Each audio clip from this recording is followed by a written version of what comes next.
Podcast 18 minutos. Soy Francisco Rodríguez Aguirre, presidente de Smart Speakers, el principal buró de conferencistas de Latinoamérica, y me acompaña mi amiga Paola. Hola a todos. Soy Paola Contreras, soy VP de Comunicación y Marketing de MPI Chapter México y encantada de estar aquí para conocer un poco más sobre nuestros speakers. Pues hoy tenemos un programa muy interesante porque nos acompaña una gran personalidad. Él es José Ángel Gurría, es uno de los economistas y líderes internacionales más influyentes. Fue secretario de Hacienda y de Relaciones Exteriores en México y durante 15 años dirigió la OCDE, impulsando acuerdos entre las principales economías del mundo. Hoy es una de las voces más respetadas en temas de economía, competitividad y geopolítica. José Ángel, muchas gracias por acompañarnos. Vienes a ilustrarnos sobre este mundo. Gracias. Pues estamos en plena guerra con Estados Unidos, Israel, contra Irán. Y pues esto parecía que iba a ser algo muy breve, eso nos decía Trump, pero como que se ha venido complicando. ¿Cómo ves? ¿Qué crees que pueda pasar con esta guerra? Las señales en este momento son que va a haber un acuerdo. Hoy 6 de agosto, ¿verdad? Porque igual lo pueden ver después. Hoy 6 de agosto, efectivamente. Scott Bessent, el día de ayer, anunció que iba a haber un acuerdo, que habría un acuerdo tan pronto como esta semana. Y hoy salió que Irán y Omán, obviamente Omán consulta todo el tiempo con los Estados Unidos y representa a Estados Unidos en la práctica, que estaban ya por lograr un acuerdo en materia de la apertura del estrecho de Hormuz. Ahora, ¿por qué es que Trump quiere lograr un acuerdo? Porque lee muy bien, es un gran lector de la opinión pública y lee muy bien lo que quieren los americanos. Y los americanos están en contra de la guerra contra Irán. Sus votantes, nada más. No solo sus votantes. Los demócratas, ya sabemos que están en contra de él de todos modos, pero los independientes, de los cuales cada vez hay más. Los republicanos, digamos que se mantienen leales, pero algunos republicanos ya están fastidiados del tema de la guerra. Y entonces yo creo, parece ser, en este momento, que vamos hacia un acuerdo y tan pronto como esta semana. Ojalá que así sea, porque ya le ha costado muchísimo al mundo, al comercio internacional, al comercio de petróleo, los precios han subido y bajado, etcétera. Y cada vez que Trump dice algo, pues suben los precios, y cada vez que alguno de sus secretarios de Estado o del secretario del Tesoro, etcétera, da una señal positiva, pues bajan los precios, y entonces pues no podemos seguir así. Claro. José Ángel, en noviembre ya casi se define el control del Congreso. Cuéntanos qué va a pasar si los republicanos lo pierden. ¿Cómo ves? ¿Cómo va a ser un Trump si los republicanos llegan a perder? Déjame hacer una proyección. Yo creo que cuando menos el Congreso lo van a perder los republicanos. Y que Trump será diferente en un sentido, en que va a tener que negociar prácticamente todo. pero será siempre Trump. Correcto, no va a cambiar. Y entonces, no va a cambiar. Y entonces va a intentar, pues, empujar como arrollar, de hecho, al Congreso en muchas cosas.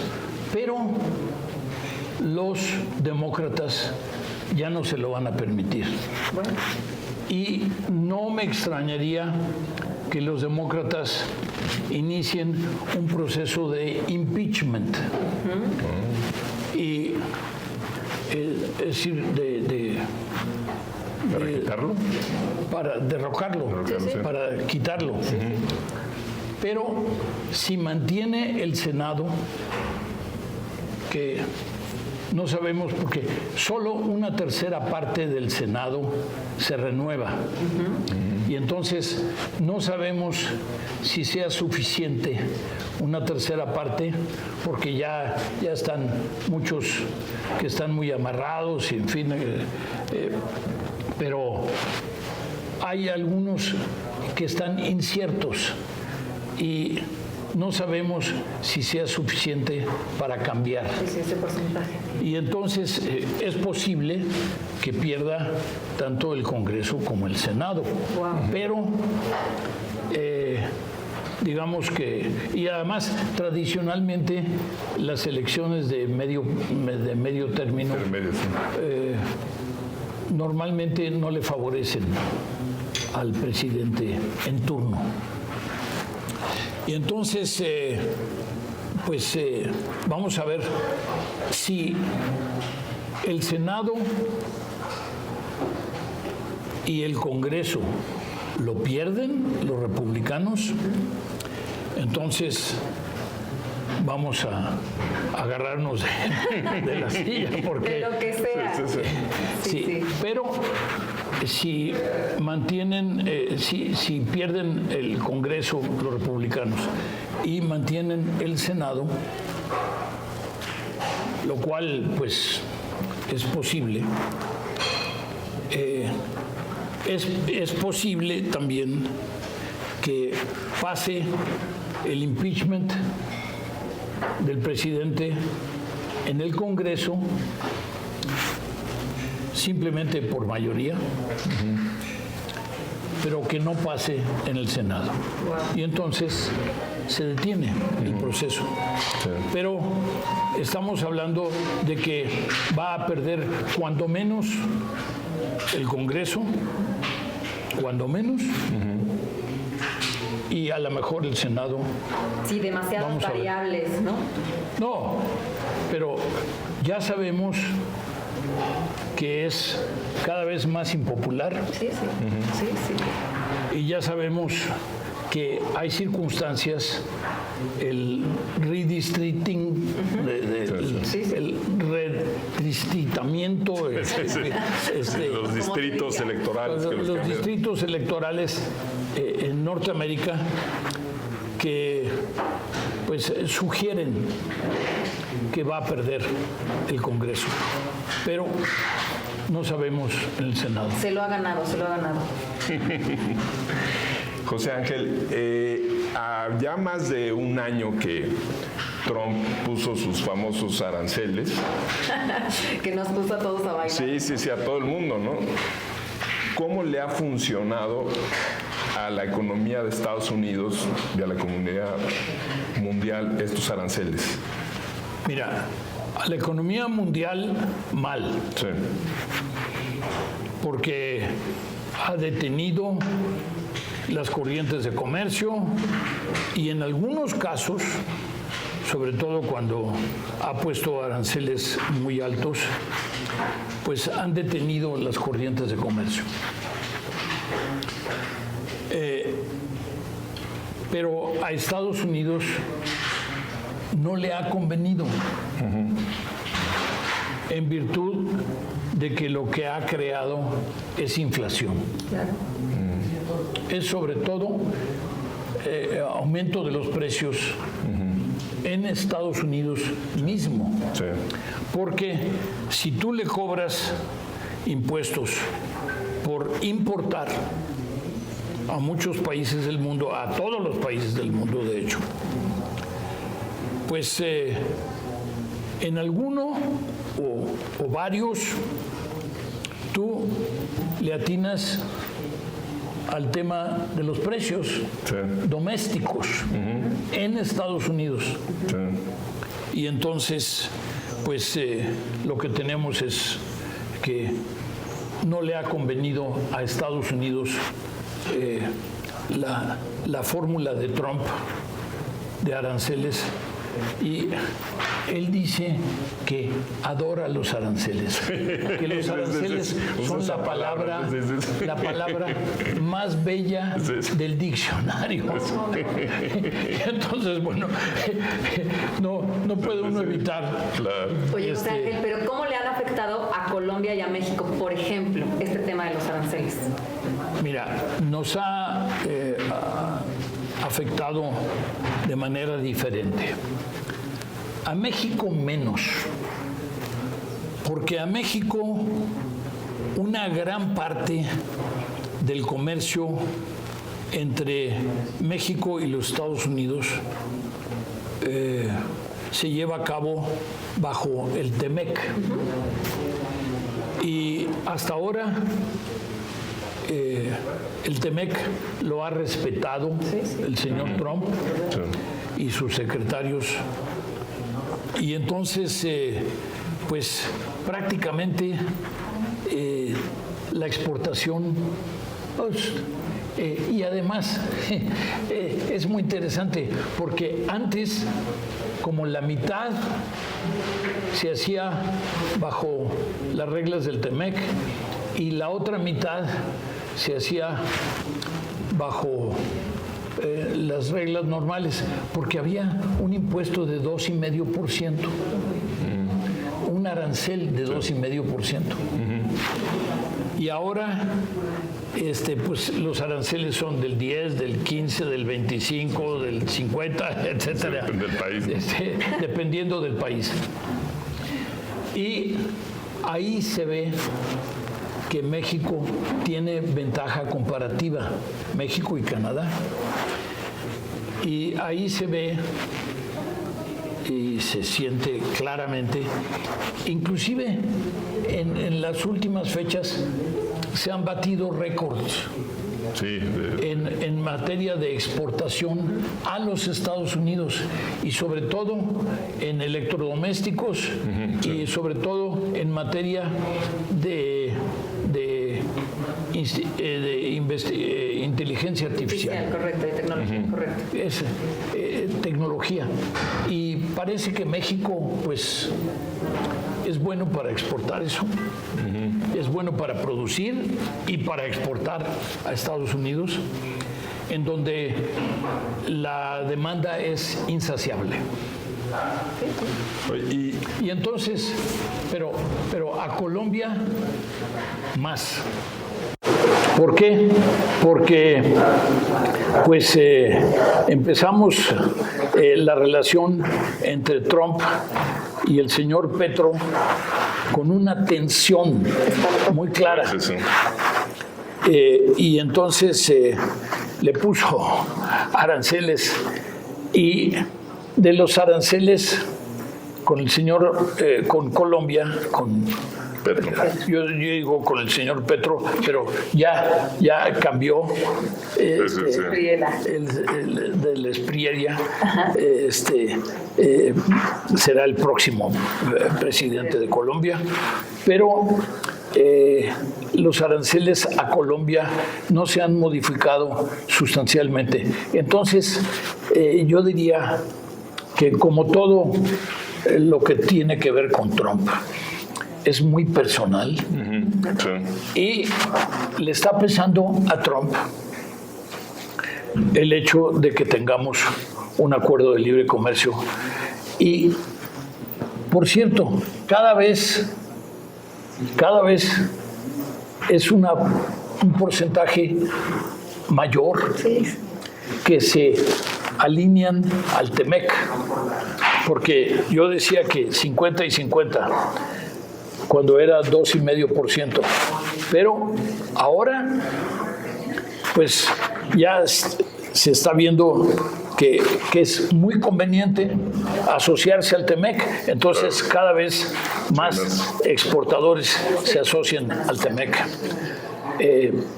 Lamentablemente, por ejemplo, nos acaba de recetar a los aguacates. Que son indispensables para 3,000 millones de dólares, o más de 3,000 millones de dólares, 3,200 millones de dólares, decían ayer en algún programa.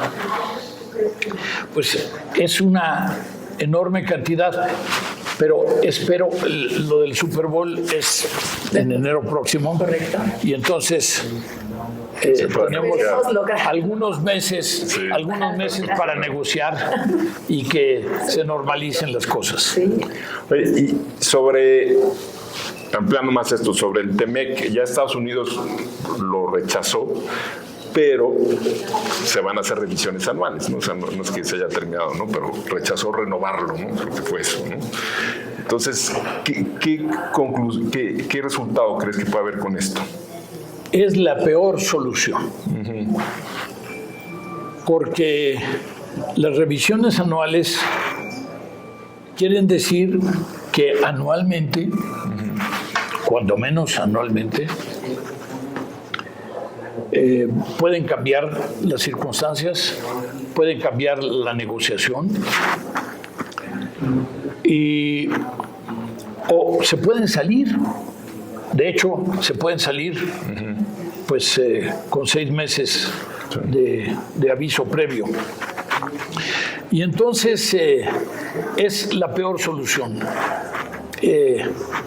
Debo decir, en defensa de los negociadores de entonces, que había otras soluciones peores. Y esta se encontró como una solución mejor. Sin embargo, yo todavía le tengo confianza a las empresas americanas que encuentren que las empresas mexicanas y canadienses, y ya recuerden que somos el principal socio comercial tanto en exportaciones como en importaciones. Claro. Es decir, le compramos más a Estados Unidos que Canadá y China y otros países del número 1 del mundo, ¿no? Sí, somos el número 1 del mundo. Y entonces yo espero que las empresas americanas defiendan el TEMEC y defiendan la existencia del TEMEC como una forma de sobrevivencia de las propias empresas americanas para ser competitivas no solo en Estados Unidos, sobre todo en Estados Unidos, pero en el mundo entero. Oye, José Ángel, hablando pues porque acabas de decir, creo que un tema importante, ¿cómo ves esta disputa entre Estados Unidos y China? Porque también es importante que nos platiques, ¿qué pasa con China? Yo diría que es el problema más serio que hay en el mundo. Las diferencias entre Estados Unidos y China son muchas y provocaron que el señor Trump pues fuera a Beijing y que se entrevistara con Xi Jinping e invitó a Xi Jinping, que además ante la presencia de Trump no le quedó otra que aceptar. Sí. Y entonces vendrá en las próximas semanas a Washington y se entrevistará con el señor Trump. Y todo eso ayuda. El hecho de que los líderes se entrevisten y de que platiquen entre sí, eso ayuda. Por supuesto. Porque de repente hablan de cosas que uno no sabe pero qué bueno que sea así. Pues sí. Mejor nunca saberlo. Sí. Y además, hablan de algunas cosas que quedan en el comunicado y que son buenas de por sí. Por ejemplo, en la visita de Trump a Beijing, se supone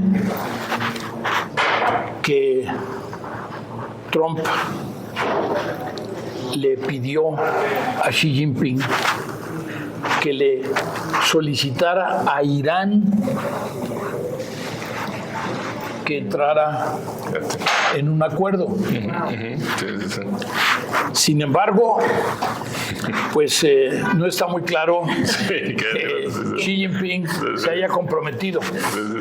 Y además de que los iranios son clientes difíciles. ¿No? Pero bueno. En cuanto al otro conflicto que ya lleva varios años, Rusia y Ucrania, ¿en qué crees que acabe esto, no? Como que ya son muchos años de desgaste. Mira, ya lleva 4 años y medio. Híjole. 4 años y medio. Es terrible. Es una tensión Es innecesaria. una guerra que Rusia supuso que duraría pues una semana, 2 semanas, Unos meses. unos meses cuando mucho, y que iban a capturar todo y resulta que les han salido respondones los ucranianos. Correcto, más fuertes de lo que pensaban. No, y además, pues al principio no había incentivos para Rusia de llegar a un acuerdo, porque los rusos iban ganando. Sin embargo, lentamente los ucranianos pues están emparejando las cosas. Y con sus flotas de drones, pues han impactado un montón de objetivos adentro de Rusia.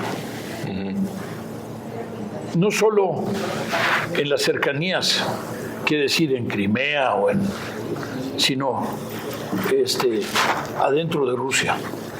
Y entonces, estamos ya creando quizá las condiciones para que al cumplir 5 años del conflicto o al cumplir más, pues ya haya una negociación. Sin embargo, yo veo difícil que Rusia se quiera ir de Ucrania sin llevarse un pedazo. Y entonces, pues habría que ver las condiciones nacionales de Ucrania y habría que ver en la práctica. Muchos de estas poblaciones hablaban ruso y ya eran mayoritariamente de población rusa o prorrusa. Sin embargo, no sabemos en este momento porque se trata de un pedazo del territorio y pues en México sabemos lo que cuando perdimos ya nos pasó la mitad del territorio, ¿no? Sí. Lo doloroso que es eso. Pues para cerrar, nada más el tema de la economía.